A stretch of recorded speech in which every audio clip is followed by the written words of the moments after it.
All right, we are live this evening, and I appreciate everybody waiting because I know that we had to delay this just a little bit. We have Dan, Bill, and Kade who are up in Canada right now, working some cases on the East Coast and north up there in Canada, and they've done an incredible job now solving 2 cases in the past 10 days. And so I just want you guys to jump in, talk a little bit about that, and then I've got a few things that for the rundown this evening. I guess let me first say, for any media that is here, we're going to be sharing a lot of slideshows and photos and videos. You guys do have our permission to use those for your own press releases, royalty free. So feel free to grab whatever it is that you need from there, including Dan. It's okay. Dan, it's okay if they use your video as well. Absolutely. All right, sounds good. Go ahead and jump in real quick, guys, with what you guys have going on, where you're at, and the case that you just ended up working. So today we were in, Louisville, Quebec, searching for Melissa Blaze. We searched Louisville, we searched Bertherville, we worked the Wolf River, the Little Wolf River, which is called the Little Loop River. And we've been searching for her for 2 days, trying to find her. We were with family yesterday in some dangerous waters under a railroad track, and as well as in an eddy in a very large large section of the river where it opens up. It was kind of difficult to get into, to get the boats down to, but we've been searching, in essence, eastern Quebec, east of Montreal, and the last 10 days has been pretty interesting. Just the language barrier for one, and number two, the fact that we were able to kind of breach that language barrier, work with the community, work with the family, and get some answers for a family that was, waiting for answers for 11 years and 4 days. Yvon Guevin went missing in 2014 when he was actually doing his loop.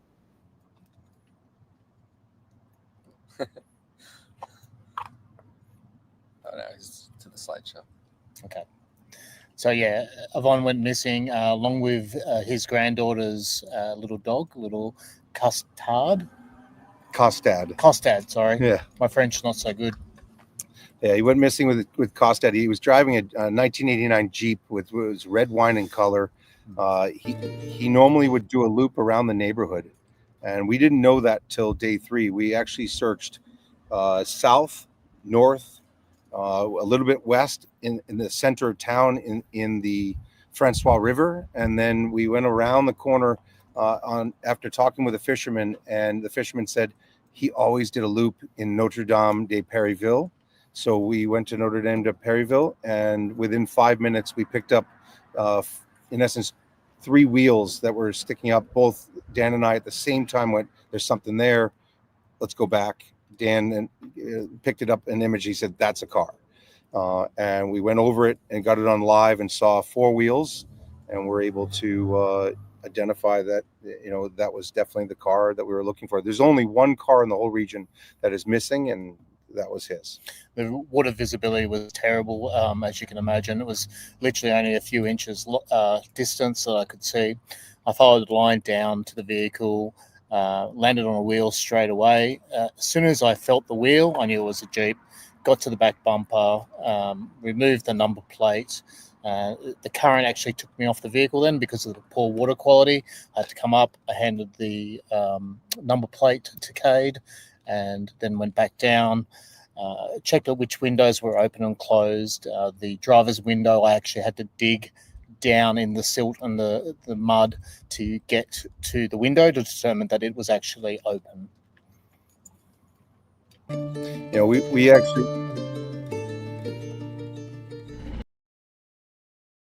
That is 100% a car. Come on. Well done, buddy. You gotta loosen up a little bit. So if there's a T intersection right at the top there, you've got the guardrail. It's like a scenario where the vehicle has just gone straight off the edge into the water. More for me. A couple of times.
Yeah, I still get chills watching that from when we were down on the vehicle, kind of thing. My belief now is that he actually wasn't coming into the T intersection. My personal belief is he's come down the roadway and has gone into the water on the side and has kind of rolled in, turning the vehicle around. The front of the vehicle and the rear of the vehicle had no damage. The bumper, if they'd gone straight in off that T intersection, we didn't obviously know at the stage, but if it had gone straight off, it would be damaged from the impact of the water. So we get to meet with the family. They were lovely. Very pleased that they had these answers. And again, we can't even begin to understand how hard it is for these families who are living with this open wound that just has no chance of even scarring over. So, Jared, with your inspiration and your support for us for this trip, we were able to bring another family member home. The family was very, very grateful, and it was an amazing experience to spend time with them all through the day, and to help them kind of just heal a little bit, because they finally knew that, where their grandfather was. Yeah. It was a hard thing to be there, but they were able to be there through the whole process of the vehicle being removed. And police confirmed at the end that there were still some human remains within the vehicle. The police were amazing. I mean, They did an amazing job, not only just protecting the scene, but getting the vehicle out of the water. The Marine unit did an excellent job to get that up on the bank, and between the tow truck drivers, everyone I thought was just really amazing. Yeah, work with. there was not even the slightest bit of criticism anyone could give to them, because they just did a sensational job. And the community, The neighbors, the house that it was in front of was actually the retired Monsieur le Maire, who. Well, we're just covering the computer because it's raining. It's raining a little bit. Yeah, sorry about that. Sorry. So yeah, and he allowed us to stay in his front yard and everything. So the community all came down. It was actually strange for me to see, because there's people on quad bikes and golf carts, and It was like a parade. it was like the whole town was celebrating that he had finally come home. It really did give you that sense. It's not a very big town. No, I'm pretty sure everyone came down at one stage. there are 3,000 people in the town, and it was the outpouring to the family, and everyone just wanting to see it, see what happened here. And I think the big thing is that hundreds of people searched for Yvon. He was a town councilor. He was a butcher in town, and everyone knew him. We went to Nicolette, we went down to Yamaste, we went over to Pierreville and into Notre Dame. Everyone knew him because he was the butcher and he was a town councilor. So yeah, he was a very loved man. He was, and I think the blessing that we were able to be involved with bringing this has not just affected the family. From what I've seen, it's affected the whole community, which is just such an honor to be part of. Agreed. This poor little dog. So as I was doing some research, somebody had commented that the dog's name. So the dog's name is actually, because you were mentioning that he was a butcher.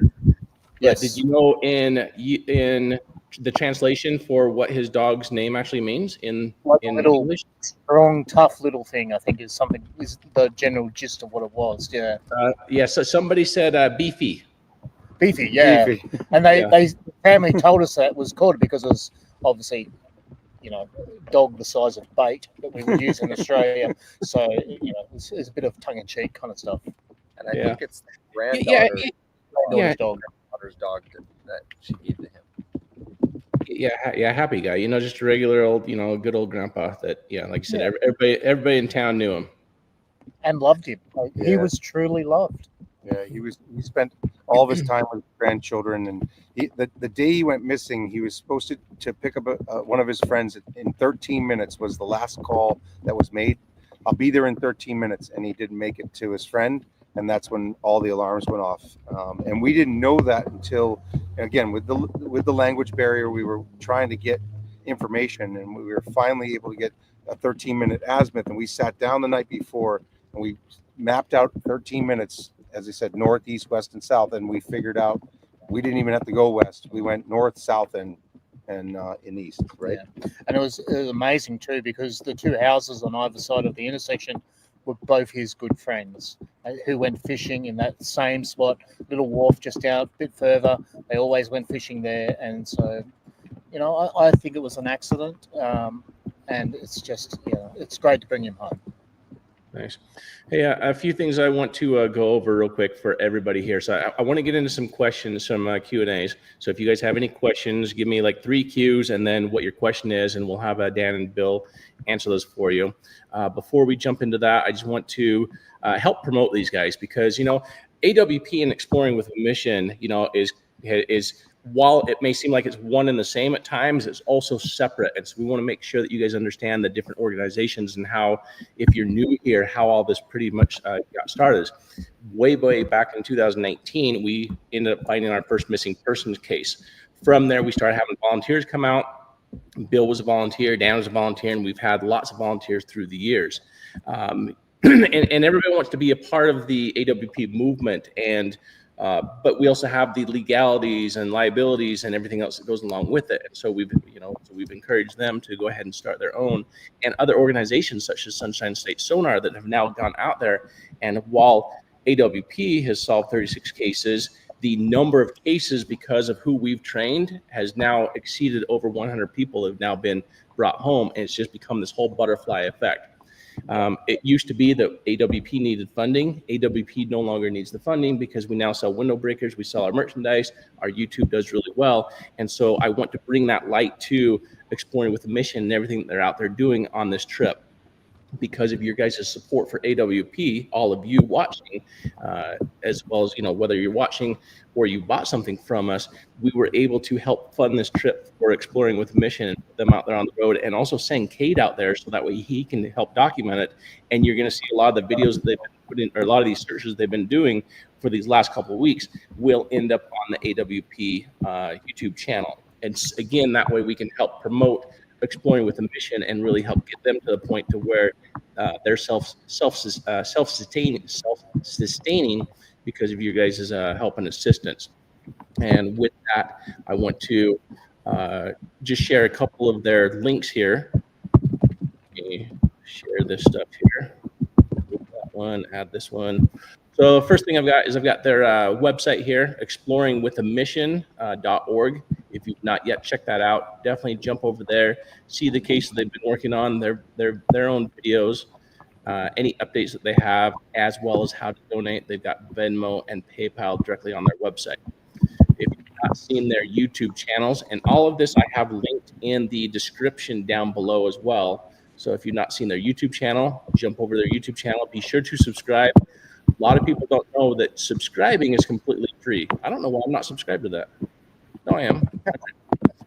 So I've subscribed. If you've not yet subscribed, subscribing is free. There's a join button if you want to become a member. This helps put air in the tires, gas in the tank, and this is a monthly membership that's done through YouTube, and then you get videos earlier or whatever they end up deciding to do for you over there. They have a Facebook page as well. Constantly, Dan as well as Bill are constantly updating that with fun things like the tote that they found, the camping that they're doing along the way, the cases they're working. So be sure to check out their Facebook page. And then Dan, why don't you talk about your fundraiser that you have going on as well? So we do have a GoFundMe out there. Basically, it's a general kind of just to get fuel and keep me on the road in Australia. There's equipment that I need to get to upgrade, but it's just about, you know, I need to go back down to Tasmania and find Nicola Solis. I need to go lots of traveling, lots of fuel. So, you know, that GoFundMe is to provide that service and to help others.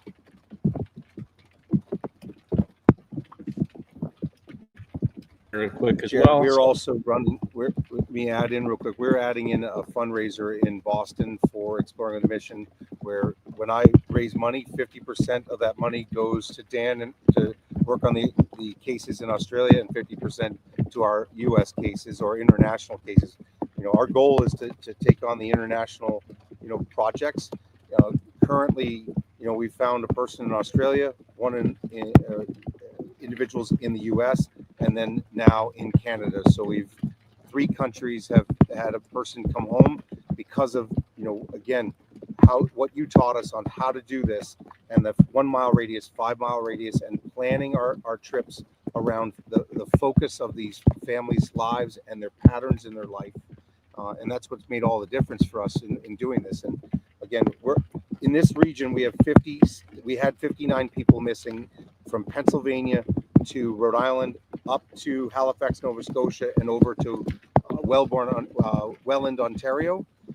We're now down to 57. We're just going to keep working our way through until we find as many of them as we can and bring them home for their families. And we want to pass on our knowledge to other dive teams as well. We want as many people around the world doing this. So we want to be able to go to New Zealand, the UK, France, Germany, where they are all got people missing in their vehicles, and find local divers and train them up on the sonar. So if you are in one of those countries and you would like to start something up in there, reach out to us and maybe we can come over, train you up, and also bring some other loved ones home from other countries.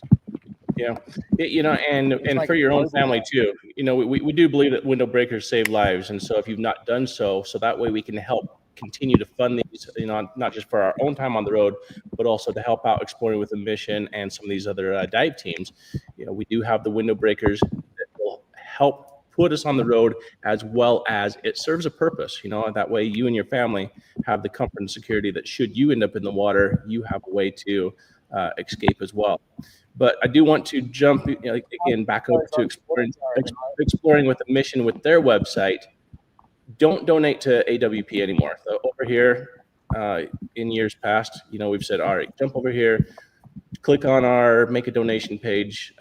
Lately, I've been pretend like this doesn't even exist anymore. Like I said, jump over, support them directly with their Venmo, with their PayPal, and or with their GoFundMe that they have going on. So on that, let me turn the floor over to you guys, and I'm going to take a look and see if there's any questions for you guys that I'll pop up on screen for you guys. Can I just say too, Jared, I've used those window breakers now when underwater, both in the US and in Australia, and they're very simple to use, and they're a very effective tool to get through a window. So yeah, I can't recommend them enough. And do you guys have eyes on the screen? Yes. We do. Okay. So do we have a plans to search for anywhere else in Canada? Absolutely. We've still got 13 days or so. Yeah, so we have 9 days with Kade here, and then we're going to plan on moving forward other cases. We're looking for Lucy Bouchard in Brossard starting tomorrow.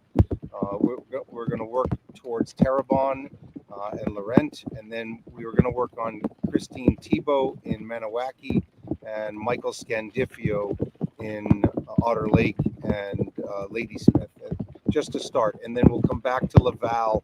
The waters in Montreal are a little big, so we have to be very cautious of what we take on until we kind of do some recon on some of the rivers, because I don't want to put us in a dangerous situation until we have the right gear for such a search. But we're going to work everything around the Montreal area that is searchable, that is in a body of water we can actually manage. Does anybody else have any more questions? I don't see a whole lot of questions coming in this evening. There's over 1,000 people online right now. Look, and of those 1,000 people, we can't do this without you guys. We really appreciate you watching, buying window breakers, buying merch, all that kind of stuff, and even just positive comments. We really appreciate those when we put a video out, that you can, just show us a bit of love and let us know that you're there and you care. We'll make it a little bit easier coming up in the next couple of weeks to buy some of the Exploring with a Mission gear, t-shirts, long sleeve t-shirts, hats, and the sweatshirts. We have a bunch of different gear that will be up on the Facebook page as well as on the YouTube channel if you'd like to support us. And yes, Judy, it is raining, and I'm well and truly used to getting wet. He loves getting wet. I like getting wet. But he likes, this is clean water. He likes dirty water. Yeah.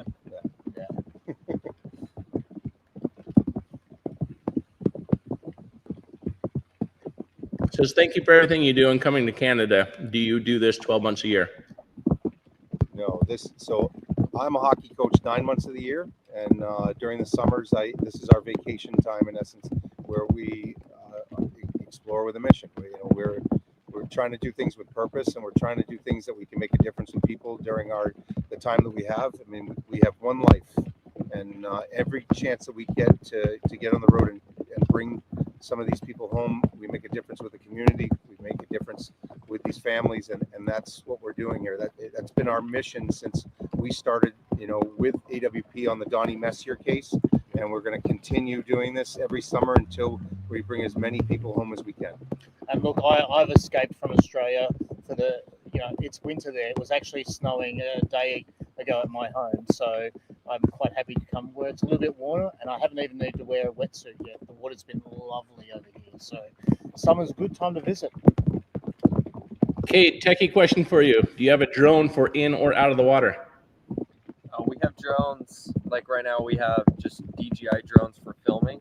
As far as water drones, Jared whipped up a cool little sonar drone that we can putt through the water and whatnot. There's going to be a couple episodes, 2 or 3 episodes coming within the next month or 2 that will showcase that. It's pretty sweet. It's one of the coolest things I've ever seen. It can go a couple hundred yards, streams to an iPad, and it has live, side, down, everything. So we don't have that with us. That's kind of a work in progress, but it works really well as is. But as far as what we have right now, just drones for filming. As far as coming back to Tasmania, really it's a financial restraint, and winter. It gets really cold down there. But certainly I'd love to get back down there by the end of the year in our summer. And but we've got to catch a big ferry across with all our equipment, and it's a financial thing. So as soon as we raise enough money, we'll be down in Tassie again, looking for Nicola Series. Tia, we're already in Canada. We're in Canada right now. Yeah. And I do gotta say the stereotype is true. All the Canadians are super nice. It's really funny. We can't communicate with 99% of them because we're in a very French country in Quebec, but they're all Between the 3 of us, we know about 12 words. Okay, one of them is toaster. Yeah. That's about it. Robin, who's with us as well, she's getting better with her French, so she's helping a little bit as well. So, but yeah, merci beaucoup. Bonjour. Bonjour. Croissant, monsieur. Arrête. Fork and cuillère. Yeah. Fork and spoon. We are fully Frenching it up.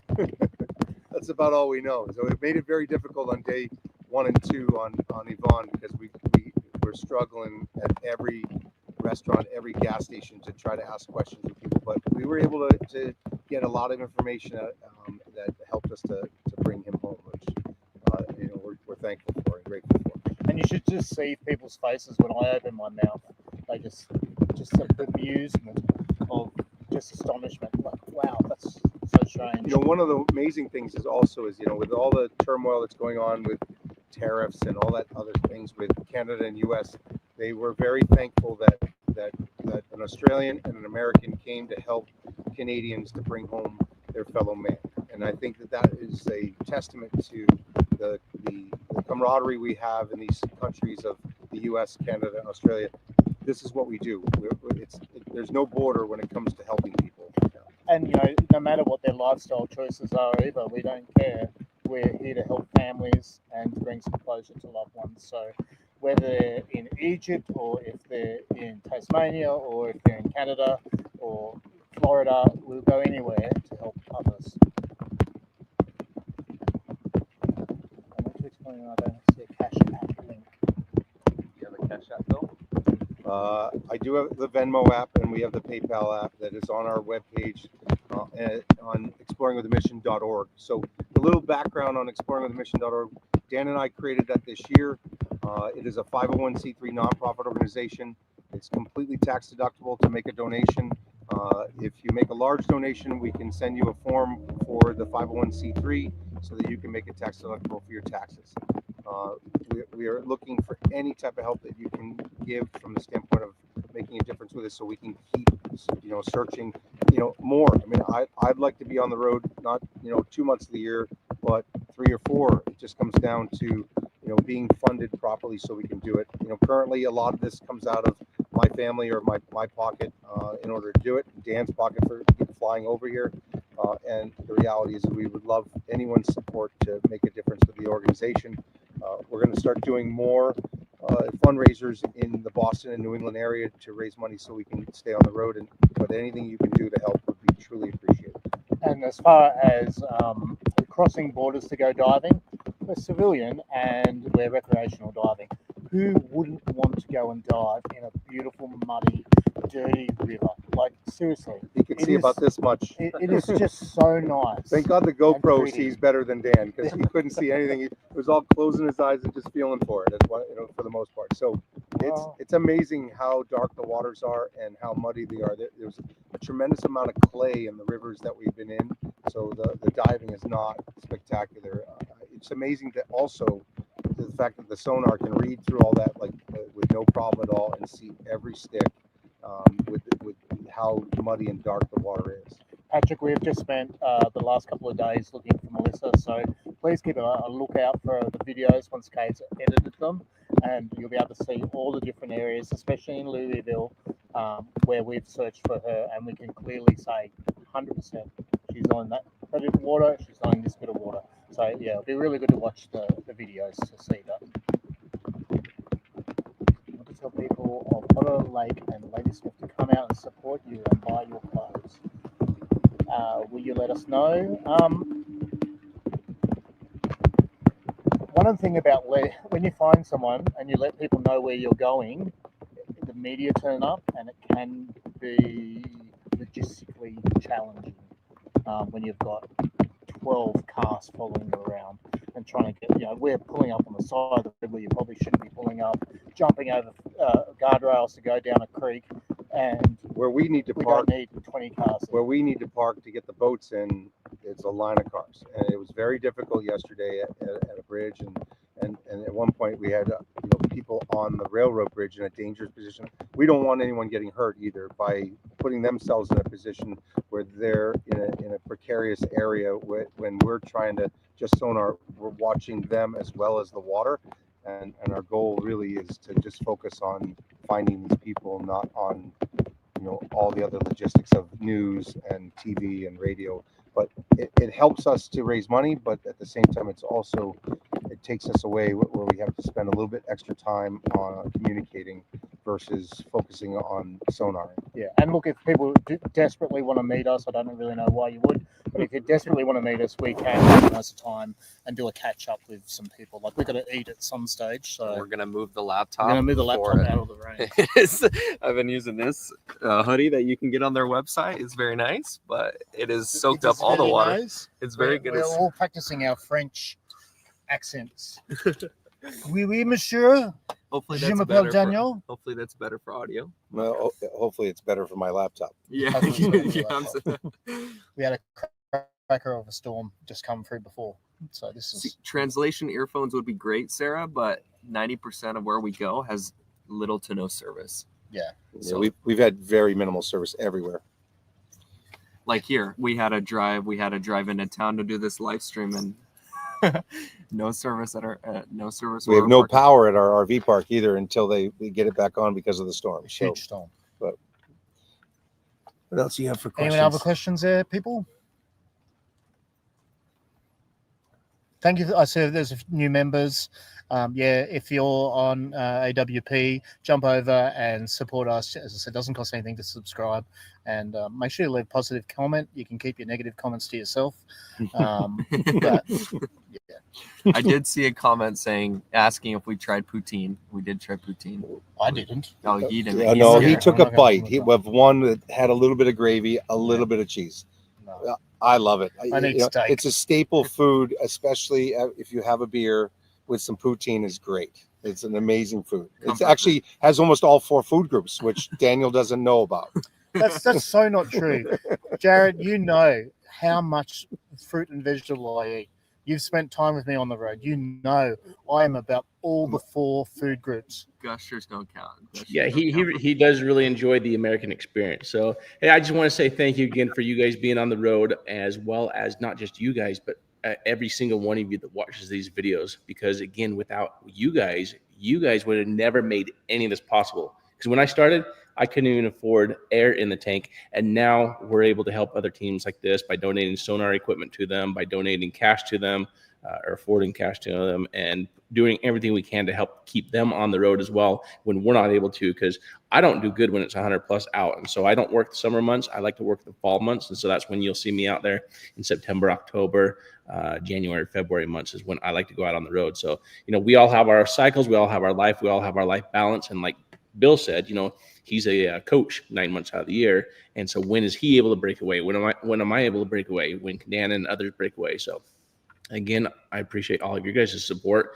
I'll leave it to you guys to send us off. So thank you very much. All right, everyone, as I always say, every day is a gift. Make sure you use it wisely and make sure you use it to help others later. Thank you very much. Thank you for watching the videos, and thank you for being on this live stream with us. We appreciate your support. God bless.